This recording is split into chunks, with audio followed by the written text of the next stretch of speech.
רגע, חפרן, מה אתה טוב, דפוק? תקשיב, אני מדבר, אתה אומר לי ניבט לך סתום את בראש, הפה. שאת בשקט, יא דפוק. הנה, תראה, אומר לי, ניבט לך בראש. מי אתה? תימנית קמד, יא מסריח, אתה אומר את זה צא איזה מהמיקרופון, פעם, צא סתום את התחת שלך. תראה את הילד המסכן הזה, סרבק, יא האשכנז, מפגר. הקוקסינל הזה. גונקינל ילד איזה, טמבל. יא מסריח. ילד מסכן. אני ילד מסכן. וואלה כן, אתה ילד הייתי מסכן. איתך בגילד, כל ילד שרב איתך, אני אבעט לך בראש. מי אתה מי בכלל, זה יא אתה גמד בכלל, מגעיל, ילד יא מסכן? מפואר מי אתה? טילים, יא מסריח.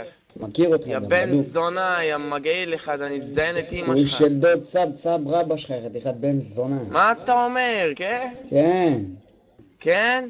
כן. אמא שלך זונה, יא תימני מסריח, כוש אמא של שלך דודה. זונה יא תימני ימני. כוש של סב רבא שלך, בן זונה, חולה סרטן הזה. מה אתה אומר? פי, מה אתה אומר? כן, מה אני אומר? אני אבעט לך בראש, לך, יא גמד מסריח, יא בכיין. תראה את הילד טמבל הזה, נו. ילד מסכן. ילד בן 13 בסיפור הזה. אתם יודעים שמישהו קליט את כל בן זה. 13, יש לך קול של ילד ביצה, יא מסריח. ילד ביצה? אתה יכול למצוא אצלי את הזין, אתה מגיע לי בדיוק לזין. אתה מגיע. באמת? בדיוק. גבר, מאיפה אתה? אה? תעשה ויזור לקליט. מאיפה אתה? אני מצפת, רמת עזים, תבוא בכיף אחי. צפת? בדוק. כן, צפת. תבוא, נפתח אותך ואת אמא שלך ביחד. איזה גבר אתה? תעשה שריר רגע.